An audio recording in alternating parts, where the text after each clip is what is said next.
Says this is an Iowa historic site. The Fenolon Place elevator. I'm gonna stand in the shade over here. We have to do, I was going to say, it's the classic 2 by nothing seating arrangement. It's 2 and then a corridor. All right.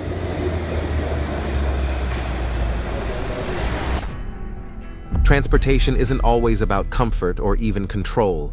Sometimes it's about improvising, surviving, or just embracing the madness. In my opinion, it's better to find a quiet canal. You're going to get a more peaceful and authentic experience that way. From bright yellow coconut taxis speeding through Havana to coffin-shaped bikes rolling down the streets of Brazil, these are the wildest ways people actually get around. They got these things called cocoa taxis, like a coconut on wheels. Local people never ride in these because they've seen too many of them just all tangled up in the roadside. Keep watching, because these are South America's craziest transportation methods you won't believe exist. Cylo is one of the most primitive means of transportation in the 20th century of Vietnam. Number 22. Coconut on wheels. In Cuban cities like Havana, Varadero, and Trinidad, you'll find one of the most unusual taxis on the road.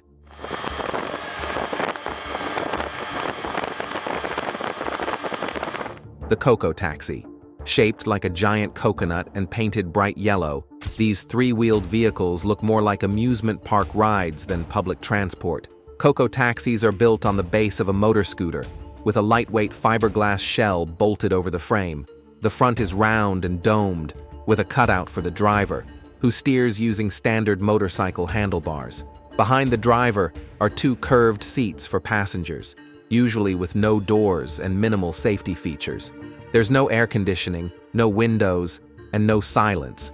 Just the wind, the engine, and the sound of Havana's streets. They're primarily aimed at tourists.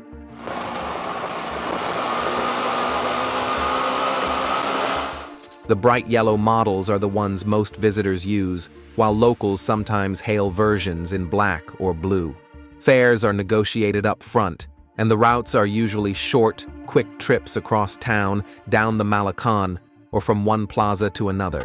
Just when you think street transport can't get any flashier, the next ride shows up with colors, music, and a whole party on board. Number 21. Upside-down train ride. The Schwebebahn, in operation since 1901 in Wuppertal, Germany, is the world's oldest suspended electric railway and still runs daily over the Wupper River. Instead of sitting on rails, the train cars hang from an elevated steel track. It covers about 8.3 miles, moving above roads, rivers, and buildings, offering a full view of the city from above. It's quiet, smooth, and doesn't compete with street-level traffic, making it one of the most efficient urban transport systems in Europe. Despite being over a century old, the system still handles more than 80,000 passengers a day.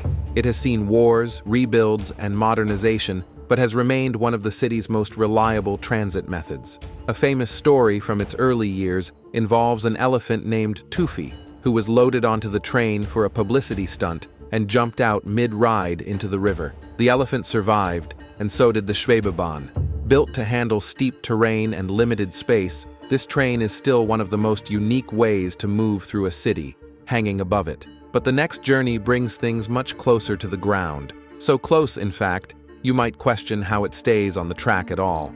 Number 20. Fenolon Place Elevator. While South America is known for wild cable cars and rugged mountain routes, few transport systems anywhere are as compact, steep, and downright bizarre as the Fenolon Place Elevator in Dubuque, Iowa. Originally built in 1882 by a frustrated local banker named J.K. Graves, this hill-climbing rail line is a gravity-defying solution to a very practical problem: getting up a bluff quickly without sweating through your clothes. Graves lived on top of the hill, but worked in downtown Dubuque. The walk home involved a long, steep detour that took nearly an hour during his midday break. His answer? A private cliffside funicular running straight up the bluff. The original structure was burned in a fire just 2 years later in 1884, but Graves rebuilt it and opened it to the public for 5 cents a ride. The Fenolon Place elevator only travels 296 feet horizontally, but climbs nearly 189 feet vertically. With a grade of 41 degrees, it's considered one of the steepest railways in the world. Says this is an Iowa historic site. Fenolon Place elevator. I'm gonna stand in the shade over here. The experience itself is surreal. You step into a vintage-looking car with open windows, pull away from the station, and within 60 seconds, you're hovering over rooftops with sweeping views of Dubuque. Moving on, this next ride trades altitude for elegance and reinvents the idea of a city commute. Number 19, Gondola of Italy. In Venice, transportation takes a form most cities wouldn't dream of attempting. Long, narrow boats silently gliding through canals instead of driving on roads. Gondolas have been in use since at least the 11th century, and once served as the city's main method of getting around in a place built almost entirely on water. Each gondola measures around 36 feet in length, weighs approximately 1,500 pounds, and is constructed using over 280 individual wooden parts. Builders use 8 different types of wood, each selected for its resistance to water and flexibility. The boatmen used to be the city's taxi drivers, transporting workers, merchants, and even aristocrats to appointments and gatherings across the lagoon. In my opinion, it's better to find a quiet canal. You're going to get a more peaceful and authentic experience that way. But today, gondolas mainly serve tourists, but the method remains as physically demanding and precise as ever. Steering one requires strength, balance, and complete familiarity with Venice's geography. But the next transport method flips everything you know about rail travel on its head. Number 18, Medellin Metro Cable. Most cities build roads around their geography, but Medellin built a transit system straight through it. The Metro Cable, launched in 2004, was designed to connect the city's steep, underserved hillside communities directly to the metro below. Instead of carving more roads into the hills or relying on winding buses, Medellin strung cable cars through the sky. In neighborhoods like Santo Domingo and Santa Cruz, buses used to take over 2 hours to zigzag downhill. Now, it's a 30-minute ride that is quiet, smooth, and hundreds of feet in the air. Each cable car fits 10 people and moves steadily above dense clusters of homes, weaving through mountaintop neighborhoods that were once isolated. Life and laundry and children running around playing right beneath this metro cable car is just unbelievable. Below, traffic inches along. Up here, you can see the entire city. Slopes packed with red brick, clotheslines stretching across rooftops, and entire streets tucked into cliffs. That was it. That's the metro cable here in Medellin. Huge city, much bigger than I thought, much bigger than I expected. It's shockingly fast, whisper quiet, and unshakably efficient. You won't hear engines while you're in it, just the low hum of cables and the wind brushing past the cabin. But the real transformation wasn't the commute, it was what came with it. Crime rates dropped, job access improved, property values rose. The system turned geography from an obstacle into infrastructure. The metro cable now spans multiple lines, fully integrated into Medellin's metro system. And before long, another city began looking up instead of out and built something even higher. Number 17, Bamboo Train. In Battambang, Cambodia, the Nori is a flat, open-air platform made of bamboo slats, mounted on 2 axles and powered by a small gasoline engine. It has no seats, no walls, just a mat, a few cushions, and a basic motor pushing you down the track at around 25 miles per hour. Originally built after the Khmer Rouge era, when much of Cambodia's rail system was damaged or abandoned, the bamboo train was a local workaround to move people and goods across short distances. It used the existing, broken tracks and whatever materials were available. Locals could dismantle it easily, transport supplies, and rebuild it in minutes. The track is single-use, so when 2 trains meet, the one with fewer passengers has to be taken apart on the spot. The platform is lifted off, wheels removed, and then reassembled once the other cart passes. Go, okay. I turn around and go, okay. Let's go, thank you. We continue the journey then. For a few dollars, visitors can ride a short route through farmland and villages with views of rice fields, scattered homes, and the occasional cow blocking the tracks. If bamboo on rails sounds unconventional, the next form of travel has no engine, no noise, and no backup plan if you lose your balance. Number 16, Parogue Canoes of West Africa. In parts of West Africa, especially in Senegal, Benin, and Côte d'Ivoire, pirogue canoes are still the go-to transport for navigating rivers, marshes, and coastal lagoons. These narrow boats are carved from a single tree trunk. No motor, no hardware, just wood, a paddle, and skill. Locals use them for everything: fishing, transporting goods, carrying kids to school, and getting to markets. In rural or flood-prone areas with no reliable roads, pirogues are often the only way to get around. They're fast, light, and incredibly responsive in water, but they're not easy to master. The boats are narrow and often unstable if you don't know how to move with them. Balance is everything, especially when loaded with cargo or passengers. Each canoe is made by hand, using traditional methods passed down through generations. Builders select specific trees for strength and buoyancy, then shape the hulls to handle rough water and tight turns. Some are painted in bright colors or marked with names, turning them into personalized workhorses.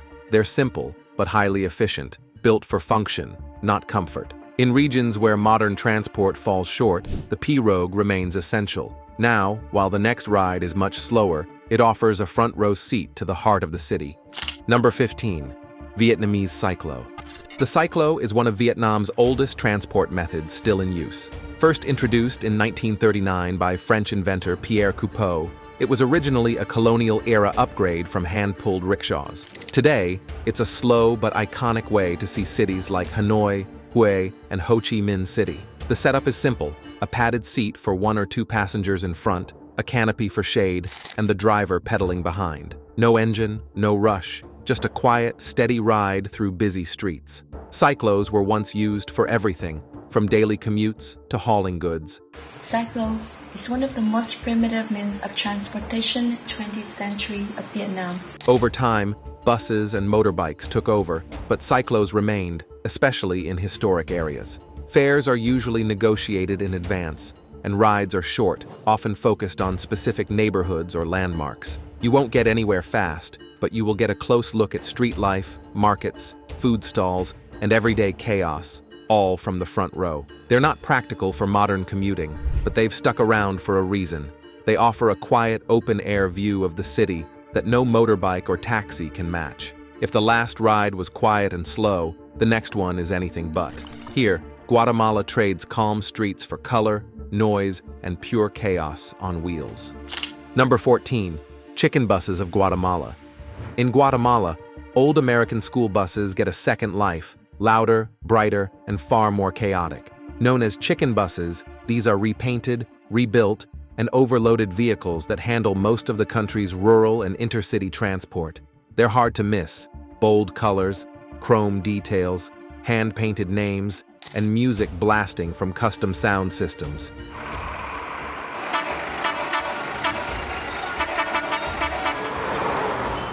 Inside, expect a packed ride. Passengers squeeze in with bags of produce, crates, and yes, actual chickens. Each bus is unique, often decorated with religious phrases or nicknames like El Rey or La Roca. Once shipped from the US, they're gutted and upgraded locally. Rebuilt engines, new interiors, reinforced roofs for luggage, and a whole lot of flair. They run fast and aggressively. Drivers weave through traffic, take tight corners, and rarely stop for long. There's no air conditioning, no seat belts, and no clear limit on how many people can board. Despite the chaos, chicken buses are essential. They're cheap, run everywhere, and keep Guatemala moving. After streets packed with roaring engines and bright paint, the next transport shifts to quiet waters, where travel depends on nothing but reeds and paddles. Number 13. Barco de Detora of Peru. On Lake Titicaca, boats aren't made of metal or fiberglass. They're made from Detora reeds. The Barco de Detora has been used for centuries by the Uros people, who also build their floating islands from the same material. These boats are built entirely by hand. Locals harvest the reeds, dry them, bundle them, and shape them into large, buoyant vessels. The process takes time, labor, and teamwork, but the result is a sturdy boat that can carry families, cargo, or tourists across the lake.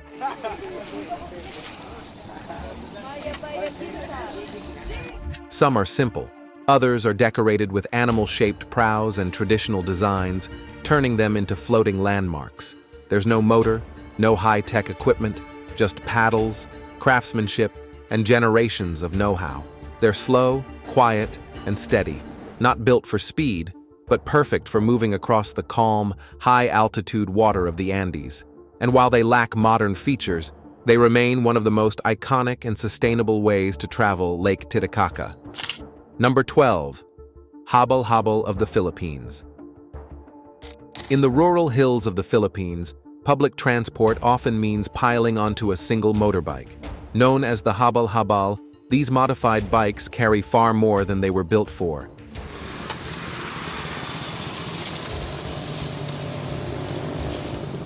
Sometimes up to 8 passengers at once. They're stretched with wooden planks and bolted on seats to handle steep, narrow roads where cars can't go. No helmets, no rails, just passengers gripping whatever they can as the bike climbs muddy trails. It's not uncommon to see them hauling sacks of rice, water jugs, even livestock, all stacked alongside people. They're loud, packed, and built out of pure ingenuity. In remote villages, sometimes the Habal is the only option. No buses, no taxis, just these bikes getting people to school, markets, and medical care. Relying on sheer improvisation, this next ride trades water for dirt roads. Number 11. Pedal-powered beer bike. In Amsterdam North, groups of tourists ride through the streets on massive multi-seat bikes with built-in bars. It's called the beer bike, a pedal-powered pub where you drink as you ride. A sober driver steers while everyone else pedals and sips beer or Prosecco. The ride lasts about 90 minutes, covering short city routes with music, drinks, and a lot of noise.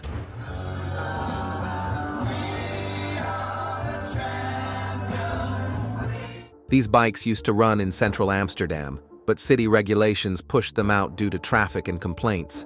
Now they operate in Amsterdam North, just a 15-minute ferry ride from downtown. They're not fast and they're not subtle, but they've become a popular choice for parties, group tours, and stag nights. It's exactly what it looks like, a rolling bar powered by whoever's still pedaling. If you thought pedaling a bar around town was unconventional, imagine having no handlebars and just rolling through the streets inside a giant metal circle. Number 10. Human-sized rolling rings. Among the most visually bizarre forms of transportation in South America is a phenomenon seen in parts of Bolivia: large, human-sized metal rings that individuals climb into and roll through city streets. Often rusted and handmade, these hollow cylindrical frames resemble something between an industrial wheel and a carnival stunt prop. The concept is simple, but extreme. People stand inside these rings and propel themselves forward by shifting their body weight, effectively becoming the vehicle. It's as chaotic as it sounds. There's no engine, no steering, and no brakes. Riders rely entirely on gravity, momentum, and balance to navigate uneven roads, tight corners, and sudden obstacles. While not an organized public transport system, these rings are gaining attention in urban neighborhoods, particularly in El Alto and parts of La Paz. Safety concerns are obvious. Riders often wear little to no protection, and the rings can reach significant speeds downhill. There's no standard size or material, and many have jagged welds and uneven surfaces, which make them even more dangerous. Up next, we have something simpler, but built for tight corners, heat, and hustle. Number 9. Human-powered rickshaws. In Havana, Cuba, not every ride needs to run on fuel. One of the most physically demanding ways to get around is the human-powered bici taxi, 3-wheeled, pedal-driven carts where a single driver pulls 1 or 2 passengers through the city's tight, winding streets. Under the blazing sun and without much mechanical help, it's pure muscle doing the work. Cuba may be famous for its vintage American cars from the 1950s, but those polished classics are pricey to maintain and mostly cater to tourists or the wealthy. For everyday locals navigating crowded neighborhoods, bici taxis are the go-to. Cheap, nimble, and flexible. They glide through alleys, dodge potholes, and slip past standstill traffic where buses and cars get stuck. Many drivers customize their rides with speakers, bold decorations, or makeshift canopies, turning each trip into a moving mixtape and a reflection of style. It's sustainable and provides an inexpensive way of survival on 3 wheels. And while these rides may run on tons of effort, they also show how Cuba turns scarcity into street-smart innovation. After muscle-powered rides through backstreets, the next option trades sweat for style. Number 8. La Paz Teleerico. What city solved its traffic problem by building the world's highest cable car system over 13,000 feet in the air? In La Paz, Bolivia, the Teleferico is a full-scale urban transit network built in the sky. Hovering over one of the most topographically intense cities in the world, this is the highest urban cable car system on Earth. La Paz and its neighboring city, El Alto, are stacked vertically across steep terrain. Roads wind, stall, and jam at every turn. What should be a short commute often takes over an hour by car. The Teleferico was designed to fix that. When the first line opened in 2014, it was a game changer. The cable car now is quick, safe and clean, so public transport is much better than it used to be. Today, it stretches across 11 lines, covering over 20 miles and connecting distant neighborhoods that were once hours apart. The cabins glide silently above it all, rugged mountainsides, dense housing, markets, and open valleys. From the window, you see tin rooftops, winding alleys, and people moving far below while you cross the city in a straight, effortless line. And the system is remarkably affordable, reliable, and sustainable. It runs on electricity, reduces pollution, and avoids the traffic-choked chaos on the ground. Over 300,000 people use it every day. For many, it's the only way to access work, education, and essential services. But not all high-altitude transport needs to span an entire city. Some just need to conquer one hill in the most unusual way possible. Number 7. Chiva Buses. Chiva buses aren't your typical public transport. These brightly painted open-air wooden buses are a common sight in rural Colombia and parts of Ecuador, where they serve as both a practical ride and a cultural icon. Originally built to move people and cargo through remote, hilly regions, Chivas were designed for utility. Their wide wooden benches, colorful exteriors, and lack of windows made them ideal for tropical climates and bumpy mountain roads. Over time, though, they evolved into something a lot more distinctive. Most Chivas today are hard to miss, covered in bold patterns, hand-painted slogans, and splashes of every color imaginable. They've become a visual trademark of the countryside. Some carry locals heading to markets, others haul sacks of produce, crates of chickens or furniture stacked on the roof. And then there are the party Chivas, fitted with built-in sound systems, disco lights, and space for dancing. They're loud, often crowded, and incredibly versatile. One ride might involve school kids and shoppers, the next, a full-blown birthday party rolling through town. And when roads disappear and cities give way to the jungle, this next transport is how people travel for days at a time, without ever leaving the water. Number 6. Amazon River Hammock Ferries. In the Amazon regions of Brazil and Peru, long-distance river transport doesn't come with cabins or seats. Instead, passengers bring their own hammocks, string them across the open decks, and live aboard for days at a time. We have to bring your own hammock. BYOH. These ferries travel hundreds of miles along the Amazon River and its endless web of branches, connecting remote towns and villages you simply can't reach by road. With no infrastructure for cars or buses, riverboats are the default option. And because they need to carry dozens, sometimes hundreds, of people for days at a stretch, forget beds or private rooms. The main deck is rigged with hooks, railings, and beams, everything you need to hang your hammock and stake your space. Passengers show up early to grab the best spots. Once the boat fills, the deck transforms into a jungle of tightly packed hammocks, swinging side by side, often overlapping in barely there gaps. Some ferries travel for 3 to 5 days non-stop. People eat, nap, and spend lazy afternoons rocking with the river's flow. Locals use them regularly to visit family, attend markets, or return to their communities. It's not luxurious, but in the Amazon, It's one of the most practical ways to travel long distances. But when slow currents aren't enough to keep things moving, you have to borrow engines from things that were never meant to touch water. Number 5. Motorbike canoes. In Bolivia's Beni region, an ingenious method for transportation across rivers has been found. Wooden canoes are often outfitted with motorbikes, sometimes just strapped in for cargo, and other times used as the actual engine. When no outboard motor is available, locals position the bike so that the back wheel rests partly in the water. By revving the throttle and letting the tire spin, the bike creates enough propulsion to move the canoe forward. It's not fast, and it's not smooth, but it works. The canoes themselves are long and narrow, often carved from single tree trunks or assembled from basic planks. They're built to carry people, supplies, livestock, or even several bikes at once. In areas where road access is limited or seasonal, rivers are the main route in and out, and whatever floats is fair game. In certain river towns where boat parts are hard to come by, a motorbike often doubles as more than just land transport. Fueling one machine is simpler than maintaining separate systems for land and water. When engines are scarce and materials even scarcer, the next ride proves that staying afloat doesn't always require mechanics. Sometimes all it takes is a pile of trash and a bit of imagination. Number 4. Plastic bottle rafts. In parts of Chile and Paraguay, people have turned garbage into transportation. Literally, rafts made entirely from discarded plastic bottles, wooden planks, and scrap rope are commonly used to float down rivers. Boat made from plastic bottles. This is actually incredible. Look how sturdy this entire thing is as well. They're often DIY projects, built at home or in workshops with no formal designs.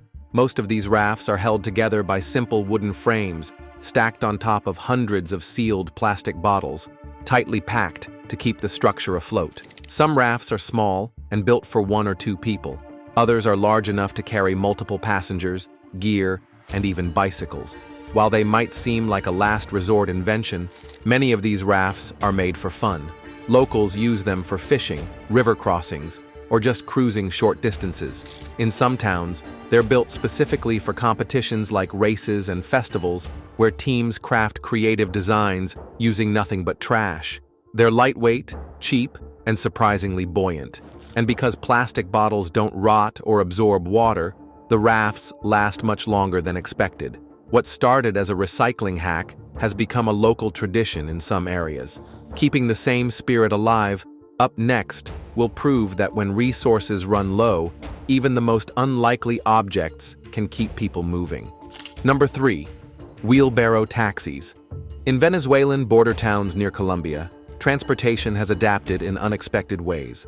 With crumbling infrastructure and a shortage of vehicles, one of the most common ways to move goods, and sometimes even people, is with a wheelbarrow. Locals load them with everything imaginable: suitcases, sacks of food, crates of supplies, even refrigerators. The piles often tower above eye level, tied down with rope, cloth, or whatever's available. And when it's not cargo they're hauling, the wheelbarrow becomes a makeshift ride. The wheelbarrow is pretty much the perfect instrument of travel. We know that man invented the wheel, man stumbled upon the plank. Elderly passengers, or those too exhausted to walk the long, hot border crossings, are wheeled across for miles at a time. There are no schedules or set prices. Payment is usually negotiated on the spot. For many workers, this is survival and one of the few ways to make a living in an economy that's constantly shifting beneath their feet. Just when you think transport couldn't get more improvised, the next method trades in the work site for the grocery aisle, turning everyday scrap into something that flies downhill faster than it probably should. Number 2. Shopping cart rides. In the steep hills of Brazil's favelas, you'll find one of the most improvised forms of street transport, and it wasn't designed for transportation at all. People repurpose broken shopping carts into makeshift racing vehicles. Of a shopping cart that appears to be thrown in the path of someone on a bike. The carts are usually stripped down, reinforced with wooden boards, or fitted with whatever wheels they can find. Some riders attach steering bars or extra handles, while others simply ride the frame as is, letting gravity take care of the rest. These rides happen on the steep, narrow streets that cut through the hillside neighborhoods. There are no brakes, no helmets, and no real rules, just a push-off and a sharp drop. It's fast, loud, and unpredictable. For many, it's more about thrill than function. But in areas with limited access to safe recreation or formal infrastructure, it's become a creative outlet. The carts are built from scrap, reused parts, or whatever's available, making the whole system entirely DIY. But paying your respects also got a lot weirder, because this next ride turns a funeral procession into something that looks more like a rolling street stunt. Number 1. Coffin Bikes. In some parts of South America, transportation has taken on a form few would expect: coffin-shaped bicycles. These are fully operational, pedal-powered vehicles designed to resemble caskets. And yes, people actually ride them through the streets. Built from wood or metal frames, the bikes are hollow inside, allowing the rider to either sit upright or recline while pedaling from within. Some models include handlebars sticking out from the lid, while others keep everything enclosed, creating a surreal image of a coffin silently rolling down the road. These custom-made, pedal-powered contraptions are sometimes used as part of holiday processions, like Dia de los Difuntos. Some coffins are plain wood, others are painted and decorated with flowers, crosses, or even fake wreaths to complete the illusion. They're fully functional, though not exactly practical. It's a mode of transport that draws attention to its shape, but it functions like any other bicycle. Thanks for watching, and we'll see you in the next one.